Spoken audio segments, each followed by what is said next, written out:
Communities face severe threats from pollution impacting both the air we breathe and the water we cherish. Pipelines, mines, and waste incinerators near our homes lead to higher rates of asthma, diabetes, and heart disease. In the Twin Cities, Native and Black communities experience over twice the rate of asthma. Let's not forget that water is life. It's something we must protect as a vital resource and way of life. In Minneapolis, our vote helped close the Smith Foundry and bituminous roadways. Let's continue using our vote to fight for climate justice. Make voting a tradition, or MVAT, empowers Native communities by increasing voter turnout and supporting conversations about critical issues like clean air, water, and health. By getting involved, we shape the policies that protect our families and environment. Find your nearest polling location at sos.state.mn.us. Let's make voting a tradition for future generations. That's sos.state.mn.us. Every day, our people suffer at the hand of domestic and sexual violence. But you are sacred and deserve to be safe in your own home. Strong Hearts Native Helpline is here to help. Native-centered, empowerment-based, trauma-informed advocates offer safety, sovereignty, and support. Call or text 844-7NATIVE. To chat online, visit www.strongheartshelpline.org. Reach out today. Some people won't give you the real talk on drugs, but it's time we know the facts. Fentanyl is often laced into illicit drugs and used to make fake versions of prescription pills. You can't see it, taste it, or smell it. Suppliers mix fentanyl into their products because it's potent and cheap, and the dealer might not even know. Keep yourself and others safe by knowing the real deal on fentanyl. Get the facts. Go to realdealonfentanyl.com. This message is brought to you by the Ad Council. Hey, Cudahy to all my friends and relatives in 4 directions. This is Robert Pilot of Native Roots Radio presents I'm Awake. I'm here to ask you for your support. Finding honest Native-centered news is not easy. But with your support, we're able to provide accurate information about Standing Rock, Line 3, treaty violations, and COVID-19 in our Native communities. Please visit Native Roots Radio Network on Patreon and donate if you can. That's Native Roots Radio Network on Patreon. Pinigigi, and thank you for your support. With your AM 950 weather, I'm Brett Johnson. Look for partly cloudy skies tonight with a low around 50, Thursday sunny with a high near 83, and Friday partly sunny with a high around 71. Unleash your cravings at Maverick's Real Roast Beef. Dive into a world of flavor with their signature Philly steak, tantalizing turkey bacon avocado, and an array of mouth-watering options like crispy chicken and fish. Pair it perfectly with freshly fried fries or golden onion rings. Unforgettable sandwiches. That's Maverick's Real Roast Beef. More at mavericksbeef.com. Portions of Native Roots Radio may be pre-recorded. It's a good day to be indigenous. Get up, stand up. They are going to become more brutal. Because all the hippies were trying to be Indians anyway. They're going to become more repressive because it's a matter of dollars and their illusionary concepts of power. Hey, Victor. We must live in balance with the earth. And also with recent happenings at Wounded Knee. I am awake. Welcome to Native Roots Radio presents I'm Awake, and I'm your host, Wakanja Hade. Hey, Cudahy to all my friends and relatives in 4 directions. You are listening to Native Roots Radio presents I'm Awake, and I'm your host, Robert Pilot. We discuss local, national, Native news and events, and as you know, Haley Chujunk, Native issues are human issues, and human issues are Native issues. Yes, you are right, Dega. This portion of the show is supported by the city of Minneapolis with Minneapolis A.I.R, American Indian Relations. Awesome. Hey, we're always excited to host these monthly conversations in partnership with the city of Minneapolis. Guest host Christine McDonald is back today with some more great guests, and I want to just welcome Christine and your guests. Welcome, Christine. Thank you. I'm so happy to be back. Bonjour, Ogadaki Gabuik Nintishnika, Sajishak Nindundem. I am Christine McDonald. I'm your guest host of Minneapolis A.I.R, American Indian Relations. I am the American Indian Community Specialist with the city of Minneapolis. And today is, what is it? Wednesday, October, I have it lost. 9th, I think. October 9th. Okay, it's important because I wanted to make sure that we first talk about Monday is Indigenous Peoples Day. And in 2014, the city of Minneapolis did vote to recognize the second Tuesday of every October as Indigenous Peoples Day. And with that, we have started a tradition of having a sunrise ceremony. And I just want to make sure that the community knows that everybody is invited to start the day off in this really good way. We meet at B'dai on the south end of the lake at Thomas Beach, which is at 3740 West B'dai. We are really happy that we've been able to have Lemoyne LaPointe and family lead the ceremony every year. So we'll gather at 7 a.m. in the morning, and then the ceremony will start around 7:15. And it usually lasts for about 20, 30 minutes, but just warm. And it's always beautiful, whether it's sunny or cloudy or wet, cold, warm. It's always beautiful. And it's always so nice to see community and relatives out at this event. So I hope to see you all there. Absolutely. And Haley will probably be swimming prior to that, right, Haley? Yeah, with Rachel and her crew. That's right. Polar plunging. What a great way to start the day. So Election Day is Tuesday, November 5th, and early voting is already underway. So if you haven't voted yet, and some of you may be planning to vote for the first time this year, we're going to get some answers to any questions you may have about that. Joining us now to talk about that is Katie Smith, who is the Director of Minneapolis Election and Voting Services. I'm so happy to have you here today, Katie. Can you tell us a little bit about yourself and what you do at the city?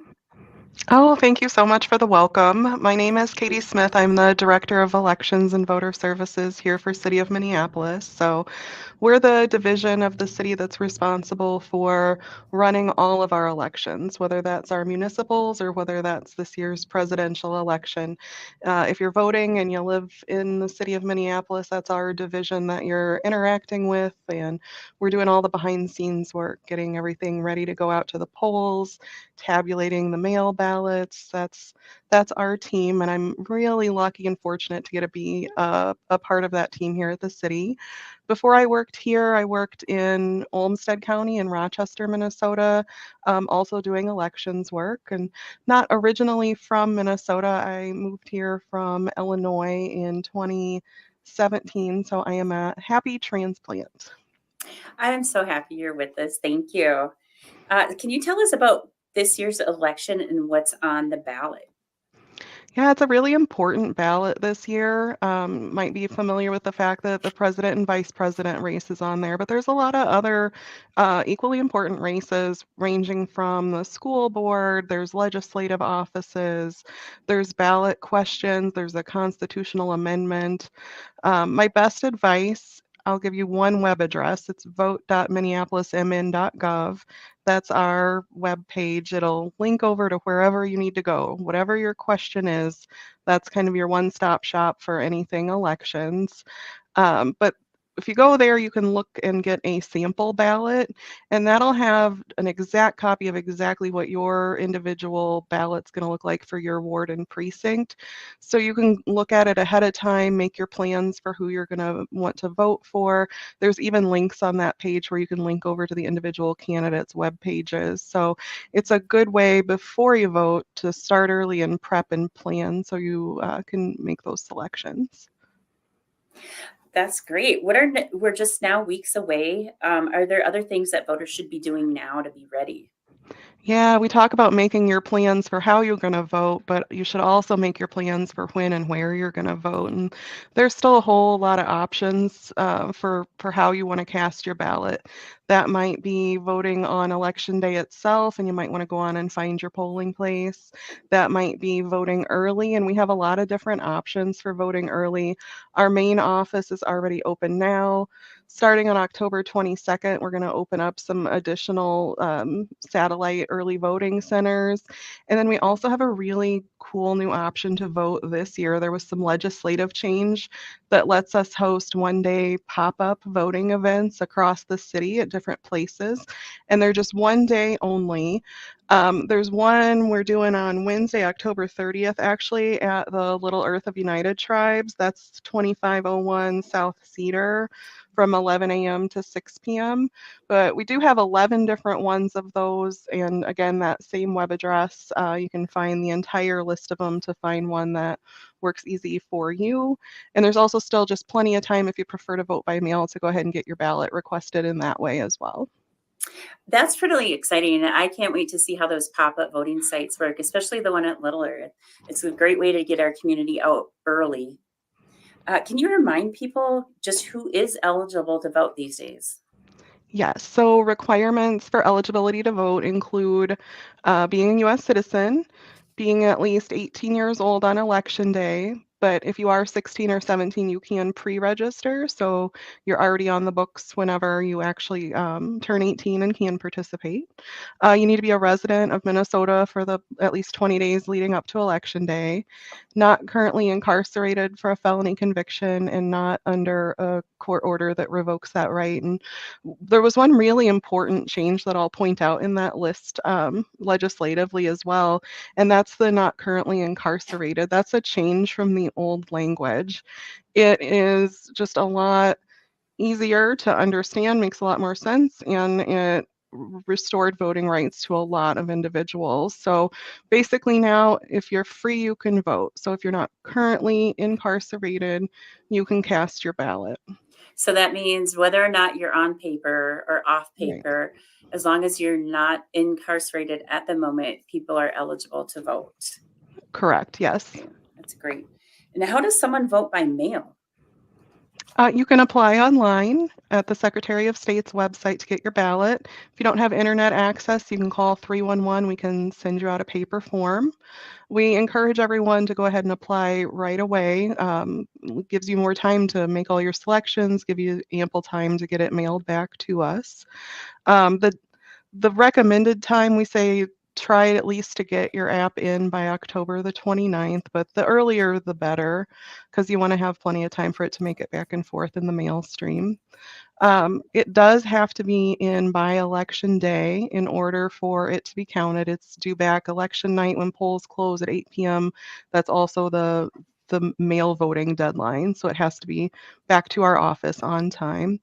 There is the option, if it's starting to get kind of late and getting really close to election day, you can drop that ballot off instead of actually returning it by mail. But you can drop it off either at our main office, you can drop it off to any of our early voting centers, or even at those pop-up sites if one of those is close for you. And then I like to remind everyone that voting by mail, it's an entirely free process. You don't have to put postage even on your return piece of mail, that you have provided envelopes. That is amazing. Hey, this is Minneapolis A.I.R, American Indian Relations episode on Native Roots Radio, and we'll be right back after this short break.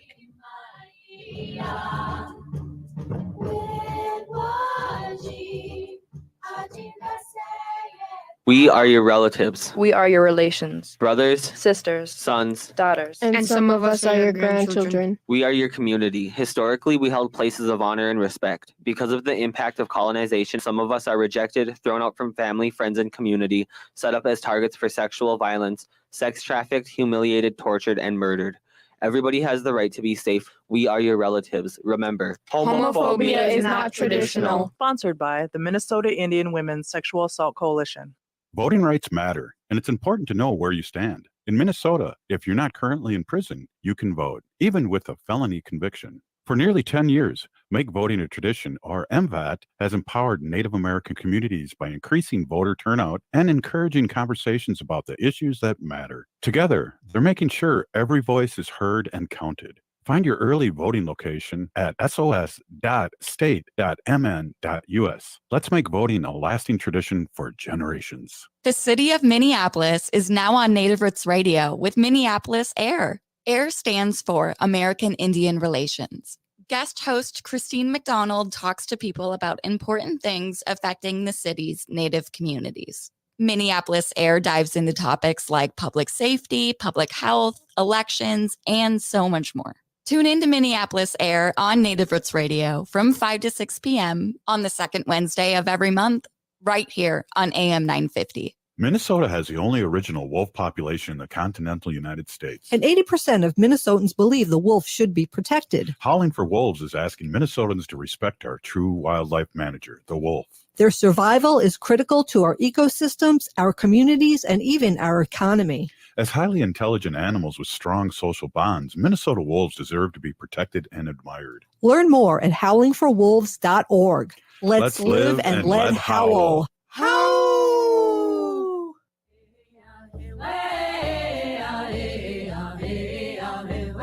Hi, this is Governor Walz. Thank you for listening to Native Roots Radio. And we're back to Native Roots Radio presents I'm Awake, and this is Robert Pilot. This portion of the show is supported by the city of Minneapolis with Minneapolis A.I.R, American Indian Relations. And here's our guest host, Christine McDonald. Welcome back. In this part of the show today, we are talking with Katie Smith, who is the Director of Minneapolis Elections and Voter Services. And we're talking about how to make sure that you get registered to vote, how to make sure that your vote gets counted. And how do I make sure that my mail ballot will be counted, Katie? Yes, great topic. And we often hear misconceptions that mail ballots are only counted in certain circumstances or if the race is really close, but that's not true in Minnesota. If you vote by mail, that's the same ballot, same everything that you would vote if you voted early in person or if you voted on election day, and they are all counted. You just want to make sure that it's turned in by 8 p.m. on election day, and you can actually track your ballot on the Secretary of State's website, which is mnvotes.gov. And you'll be able to see that it gets to the accepted status. And if you don't have access, you can call 311 and check over the phone that your ballot has been accepted. Am I able to help friends or family drop off their mail ballots by the deadline? Yes, absolutely. You can drop off the ballot of up to 3 other individuals. So 4 ballots total, your own plus 3 others. If you're dropping off someone else's ballot, you do have to verify your identification and sign the drop-off log. Thanks. If I apply to vote by mail, or if I still have my mail ballot with me at home, could I change my mind and go and vote in person instead? Yes, if you've requested your mail ballot in Minnesota, that doesn't mark you as having voted. You're not marked as having voted until your ballot has been returned and accepted. So if you've changed your mind, don't want to vote at home, would prefer to vote at the polls on election day, or would prefer to vote early, or would love to come to see me and my team when we're out at Little Earth, you can absolutely change your mind and do that. It'll be the same process when you go in to vote in person, and you don't need to do anything with those mail materials. You can actually just shred those up and throw them away. So it might be a good idea if I'm thinking I might be out of town and I might want to do my mail-in ballot to go ahead and get it sent out to me, and then I can just still change my mind if I have the opportunity. It's great. Yes, it's always up to you on which method you want to participate, but if you've chosen to request a mail ballot, it doesn't lock you into that.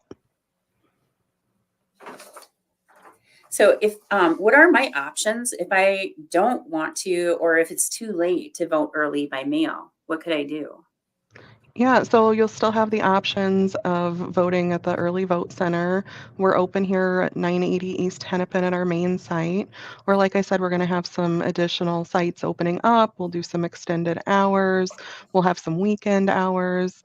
Those kind of all kick off starting on October the 22nd. So there's the option to vote early in person, and then there's also the option to vote on election day itself. On election day, you can't vote at those early vote options. You have to vote at your polling place in your precinct. So recommend double checking before you head out to the polls and just making sure that you know where your polling place is on election day itself. Some of those changed after the last census. So if you haven't voted since the last presidential election, it could have changed. So we always just recommend double checking it. And again, you can just go to our main site and there'll be a link there to check your polling place. That's great. So let's talk about voter registration. If you're registered to vote, do you ever have to re-register?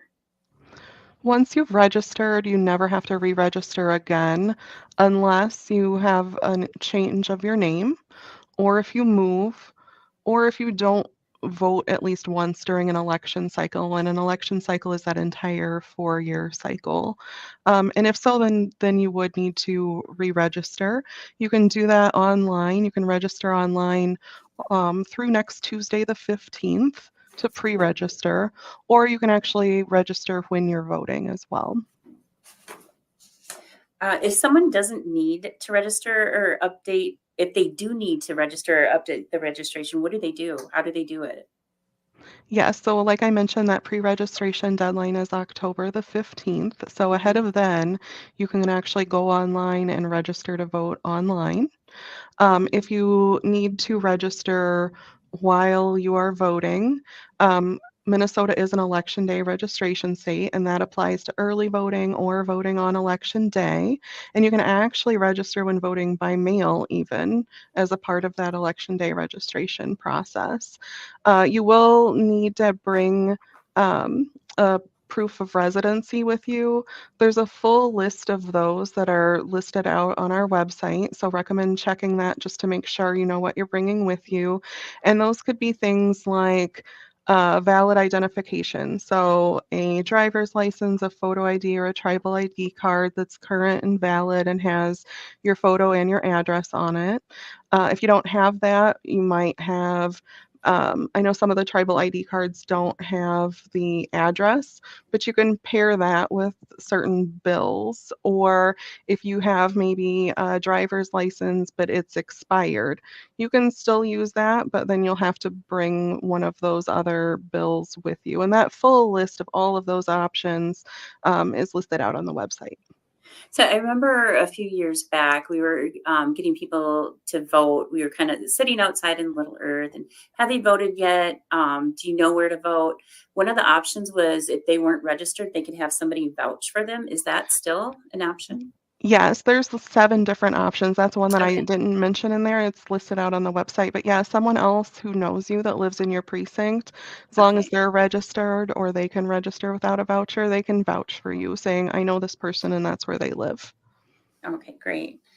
When do we find out about the results of this election?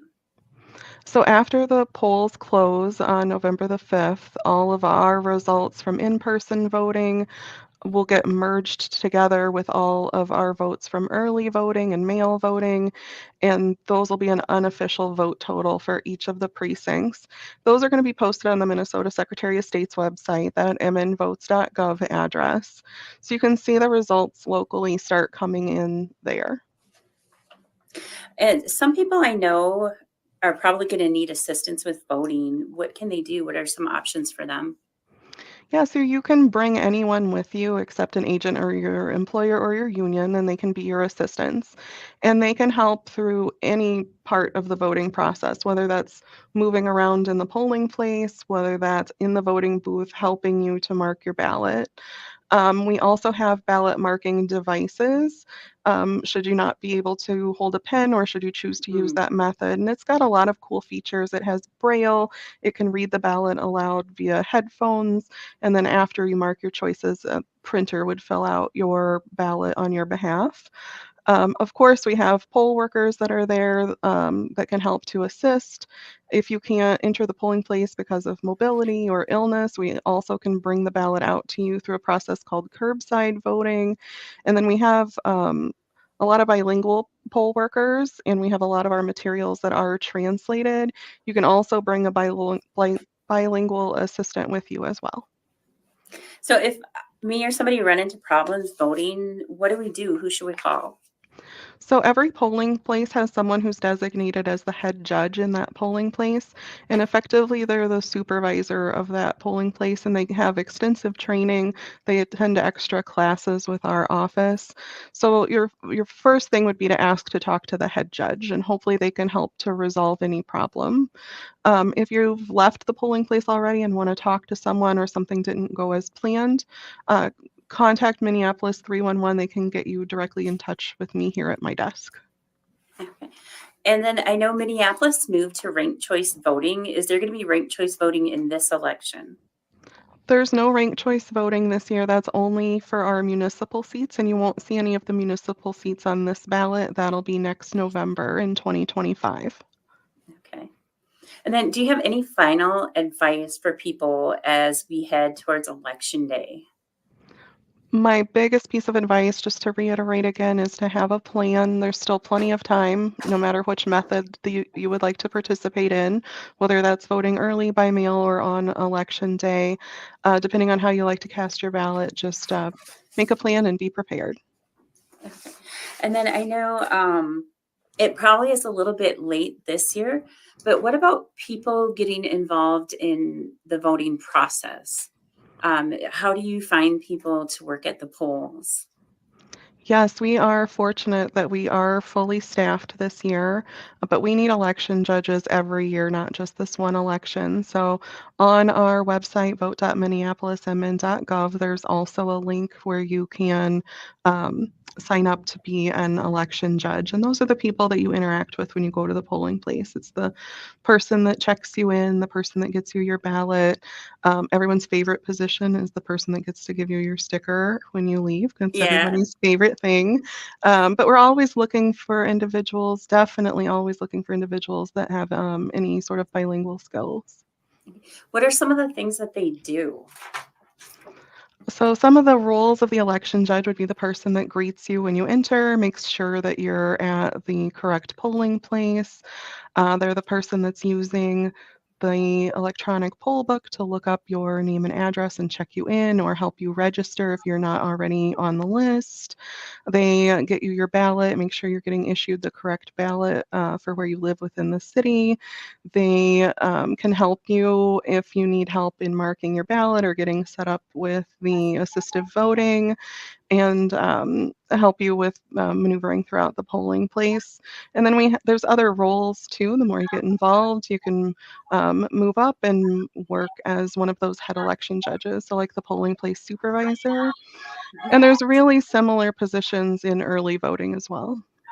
Thank you for sharing all of this great information with us. It was a pleasure having you on, Katie. I appreciate you and appreciate the work that you and your staff do. Oh, same. Thank you.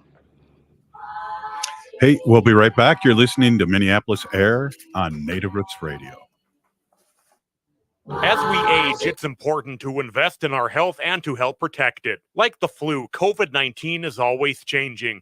That's why it's important to stay up to date on your vaccines. By getting the flu and COVID-19 vaccines, you can renew your body's defenses and lower the risk of getting sick. Get your health boost and protect yourself against the flu and COVID. Find vaccines near you at vaccines.gov. Again, that's vaccines.gov. Vaccines.gov. Every day, our people suffer at the hand of domestic and sexual violence. But you are sacred and deserve to be safe in your own home. Strong Hearts Native Helpline is here to help. Native-centered, empowerment-based, trauma-informed advocates offer safety, sovereignty, and support. Call or text 844-7NATIVE. To chat online, visit www.strongheartshelpline.org. Reach out today. J&S Bean Factory is a Native-owned, community-supported, cozy, artsy coffee shop which offers roasted on-site beans, live music, and baked goods. Relax in the beautiful outside patio.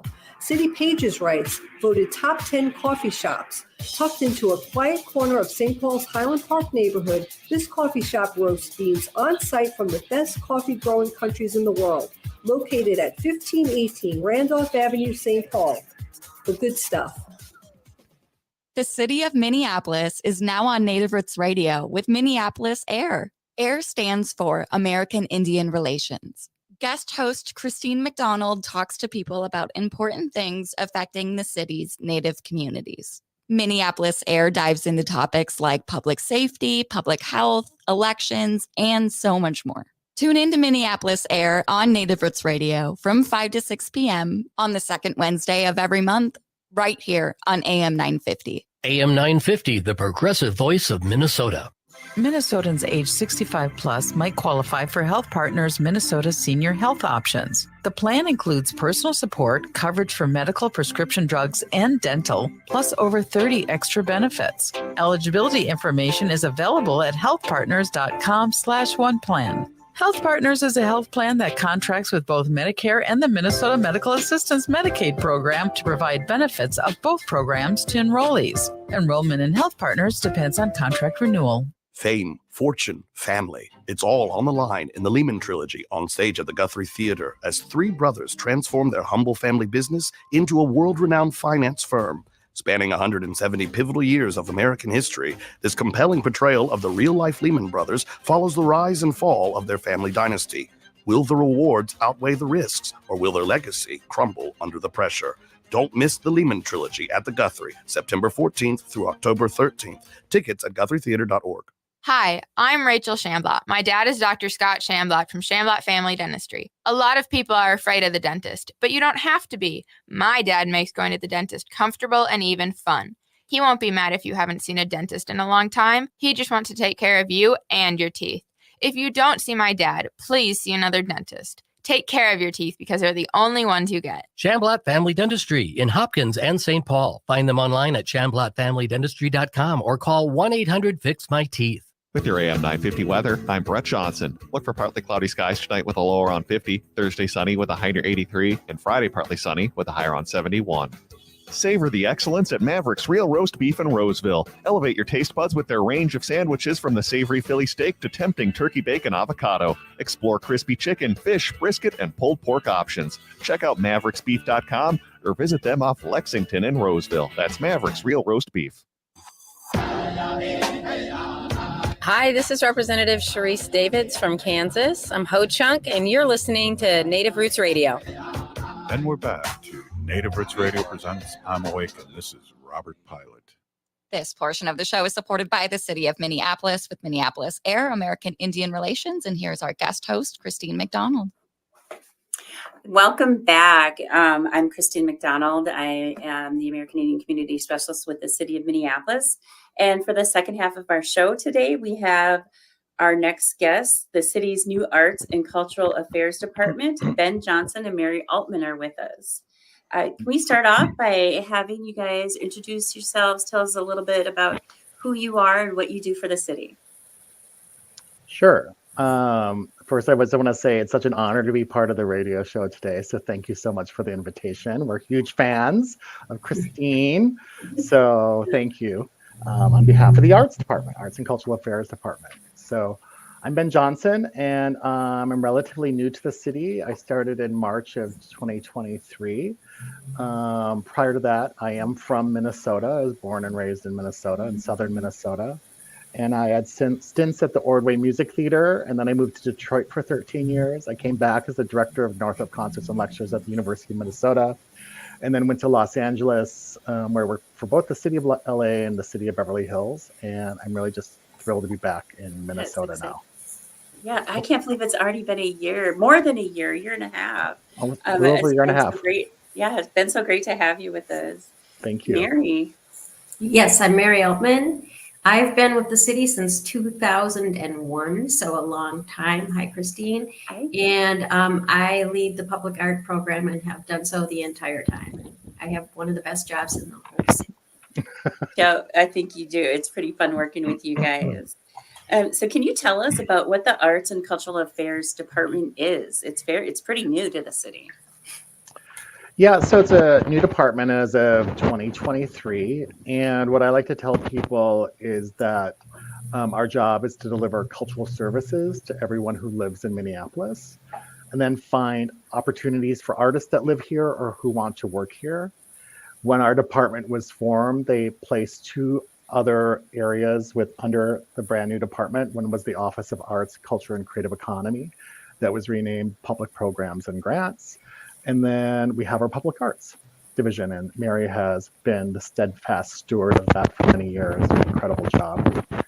And we are in the early stages of this department. We're in growth mode for sure. And we want to just do the right diligence to ensure that Minneapolis remains the creative engine that we think it is for the state of Minnesota. Mm-hmm. We focus on music, dance, theater, film, visual art, literary art, craft, design, architecture, presenters, venues, festivals, artists that work at the intersection of social justice, climate change, arts education, entrepreneurs, cultural communities. And I say that because I think that is what we are in our city, and we examine how our city does or does not support the conditions for a thriving artistic and quality of life for our city. We are in the business of funding and supporting and galvanizing the community around creative ambition, creative potential, creative instinct, creative intelligence. And that's sort of the frame that we like to think about as we move our whole program forward. We have a couple of different programs I'll just highlight that we've just announced, and then Mary will talk about public art. There's two big programs that we're really excited about. One is called Vibrant Storefronts. And so we're reimagining the footprint of downtown and taking over storefronts and placing them with galvanizing arts groups. And we'll be naming those, our first tranche of awardees in the next couple of weeks. And then I'm really excited about our Cultural Districts Fund.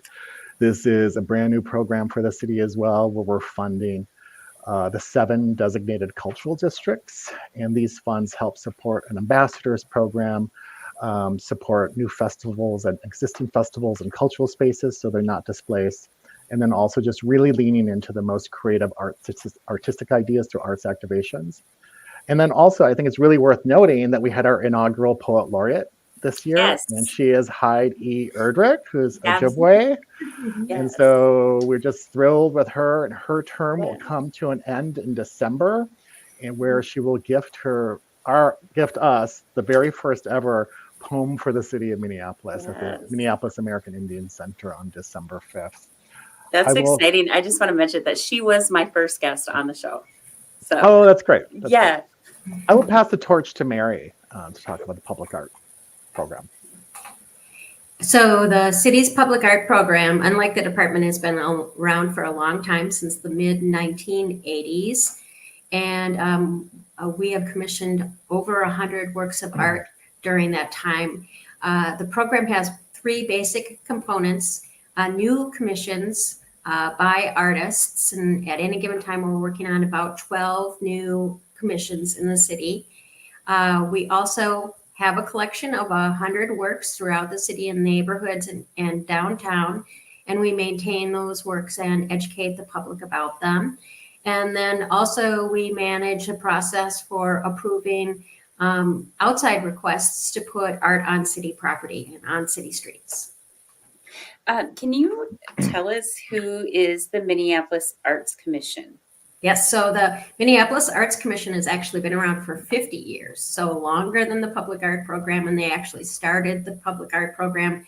They've been meeting monthly for 50 years. They're a very engaged group of volunteers, and they advise the city council, the mayor, and city staff on arts issues, and they also have the authority to make a lot of decisions related to the public art program. Do you know how many people? And also, we'll be looking for arts commissioners in the spring. So if folks are interested in volunteering to be on the Arts Commission, they should check the boards and commissions section on the city's website. Do you know how many people sit on that commission? 17. 17. Do you know how many vacancies there are? Right now, I think there's probably about 7. So okay. We have lots of room. There's lots of room for people to be represented on that commission. Ben, can you tell us more about the Cultural Arts District ambassadors? Yes. So this is this brand new program, and we just announced our first awardees, 54 awardees across the city. Wow. So the Cultural Districts program is actually the idea of cultural districts are part of the city's official 2040 plan.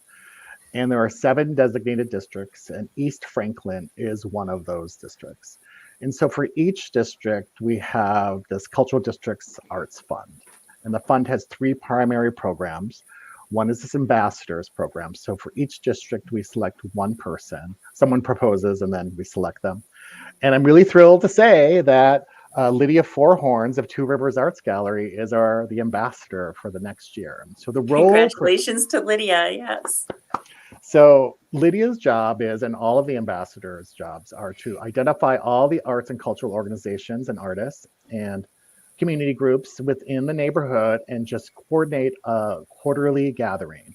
So everyone can come together, meet up, and talk about programming, hang out together, talk about issues, concerns, and also deliver information that is urgent for the community that we should know from an arts and cultural perspective. When these cultural districts were formed, they weren't formed as arts and cultural districts. They were political districts. And so we're adding an arts and cultural overlay onto all of the 7 districts. So Lydia, we'll be working with Lydia to coordinate those, and her funding specifically is for her labor to coordinate all of this, also to pay for any spaces that might be used, and gathering expenses, which is often code for food, but there are expenses. And so we just want to make sure there's nothing that we're taking for granted or advantage of. But it's really meant to be a sort of a neighborhood cohesion strategy too. It's just like, what a great opportunity for someone just to hang out every 3 months in a different place in each district. The other funds are very specific too. They're much larger. One is to help support new or existing festivals in the district, to expand and grow them and to invite more local artists to participate in them. And another part of that is to support existing cultural spaces so they don't get displaced through gentrification. So the last thing, what I hate to see is like spaces are blown through, torn down, and a condo is put up. And not that that's a bad thing, not that we don't need housing, but those places are often the anchors for community. And we want to make sure that those anchors don't go away. Those also are to support new programming of local Minneapolis-based artists. So a real direct infusion there for bigger level of grants to have more impact. The more money there is, the more impact. And the third part of that are smaller grants, which are arts activation grants. And so this is like, I'm really hoping that the creatives in East Franklin, or artists that want to work in East Franklin, will really come up with their most amazing and interesting ideas. And so they can be on any topic, but it is an arts activation opportunity. So for instance, if you've had a wild, crazy idea that you've always wanted to do, but have never had the money to do it, this is to help seed and support you and sort of trying to get people to lean into that idea that they can be part of these programs. And I'm trying to surface a lot of new narratives for the community. We know where artists lead, often community goes, and we're just trying to see what kind of stimulation this can do for the community. And it's, in many ways, arts are the secret sauce for holding neighborhoods together. And so we want to support that in a very focused way. Now, anybody from Minneapolis can apply for these grants. The programming just has to happen within the district and within 5 blocks of the district. So the footprint is quite big. Large. It allows us to really have as many people do programming as much as possible. Schools can apply, churches can apply, restaurants can apply, bars can apply, service organizations can apply, neighborhood organizations, artists, arts groups, nonprofit, independent artists. So we really have a broad spectrum. We just want everyone to be creative. So with those other 2 pieces outside of the ambassador, are those, they have to apply for those grants with your department? And so it's not necessarily directly related. It can be in a totally separate group that does the, like the festival and other pieces. I'm not sure if I understand. Everyone has to apply through our grant program. Okay, so there's 3 different things. Yeah, so there's 3 different programs as part of cultural district funds. Okay. So all 3 of those are part of the cultural district funding.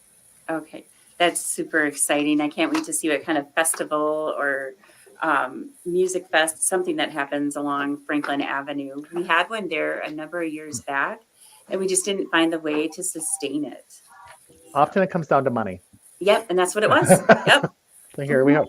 We hope that somebody will lean back in, and so we just started it, and then in next year we'll be announcing it in the spring. So next year we'll have we've just announced 54, so 120 some projects happening in Minneapolis for the first time. This is a brand new program, so it's a new level of creativity in our city. Exciting. Hey, we'll be right back. You're listening to Minneapolis A.I.R on Native Roots Radio.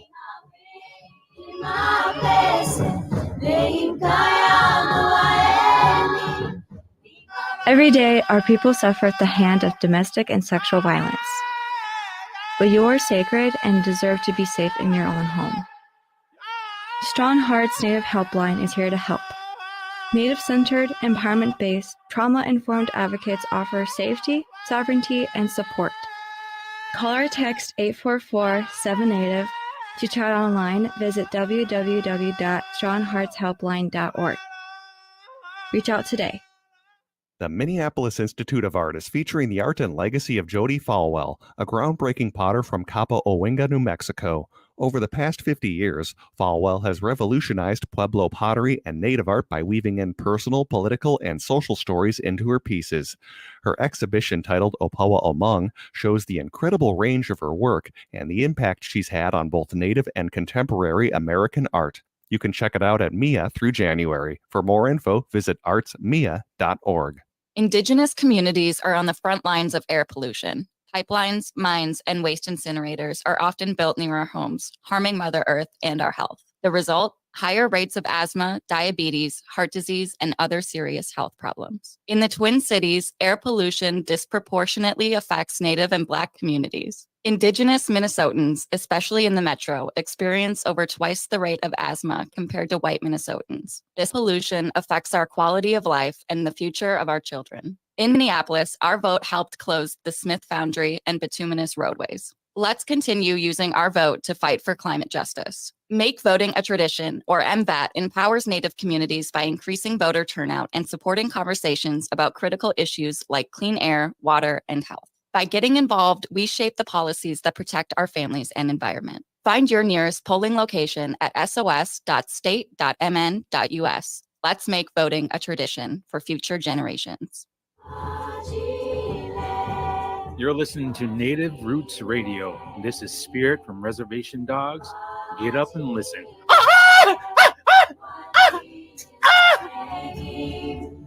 Welcome back to Native Roots Radio presents I'm Awake, and this is Robert Pilot.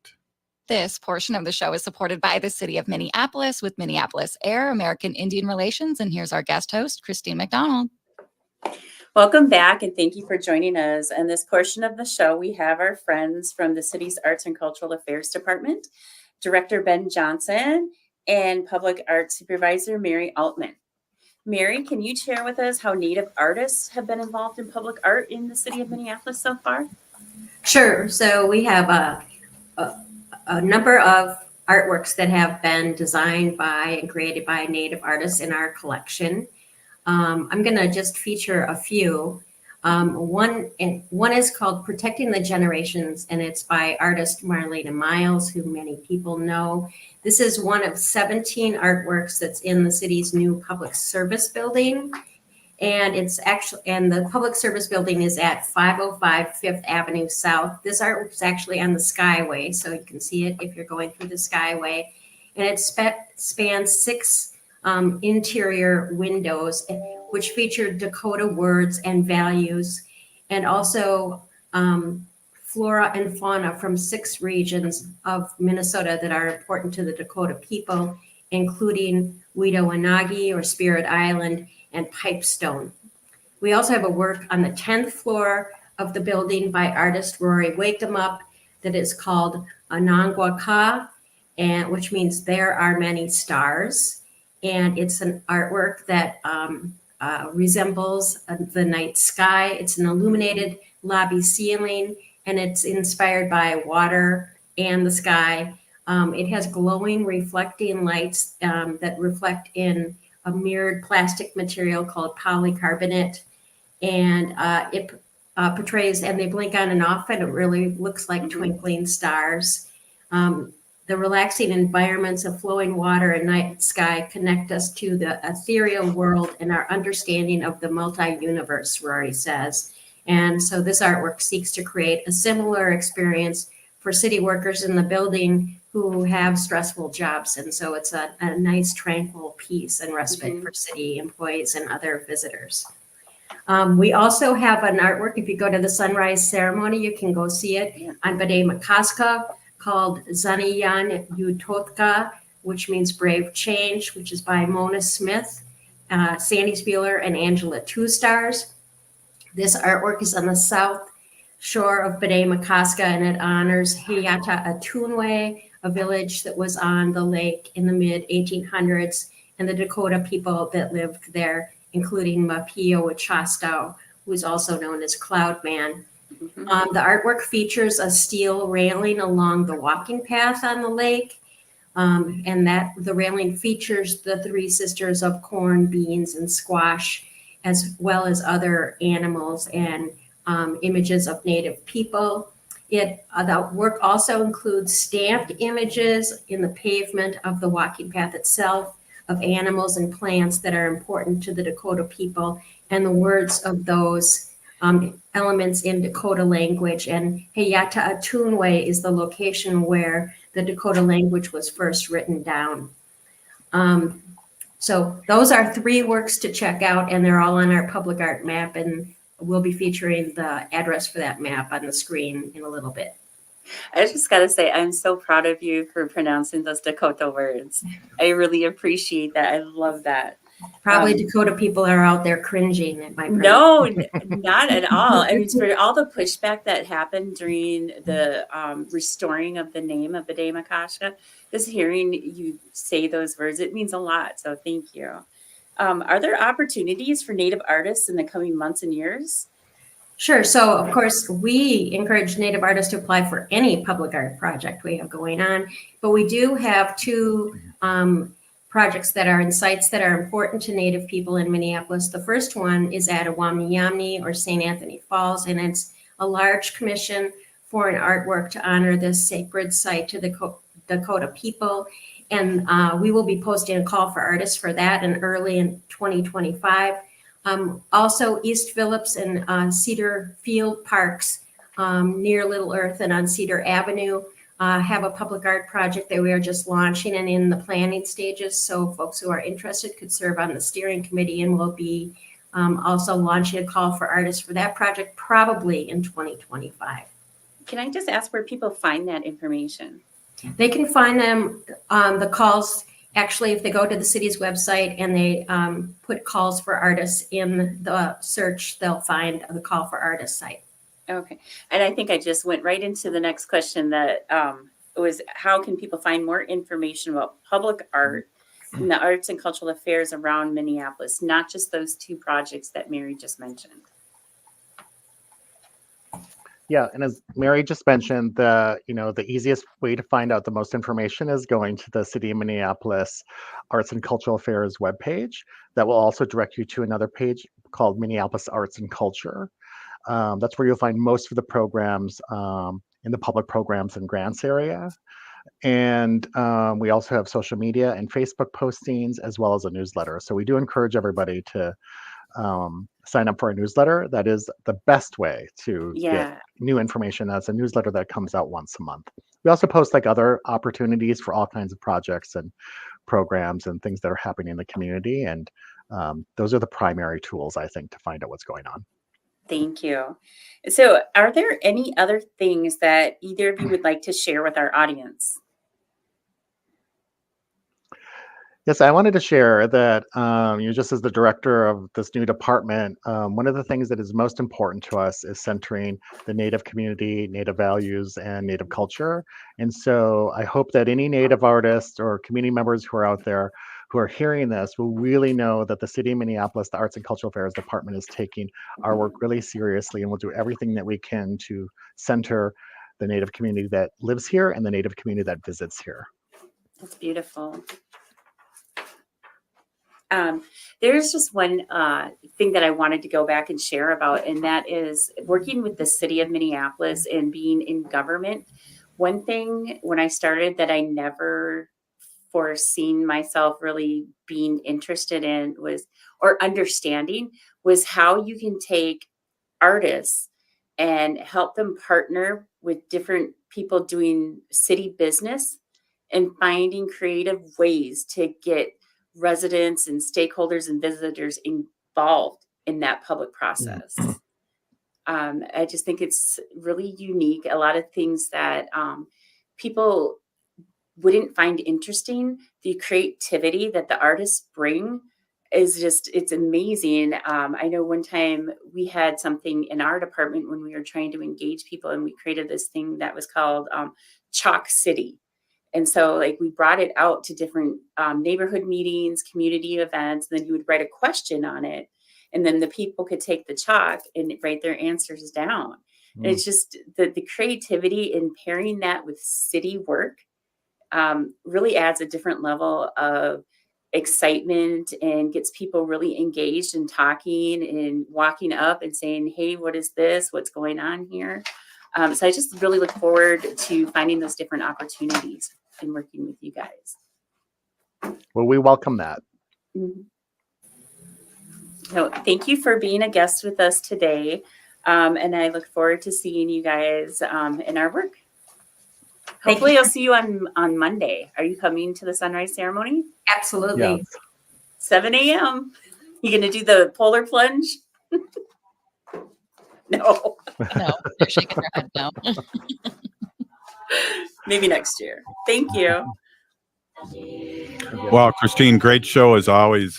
Great information, and you do a great job, and we're really appreciative of all the work you do for the community, and just a great show again. Thank you. Thank you for the time here. I always appreciate it. Hey, this has been Native Roots Radio with Minneapolis A.I.R, and we're still here. We are the 7th generation.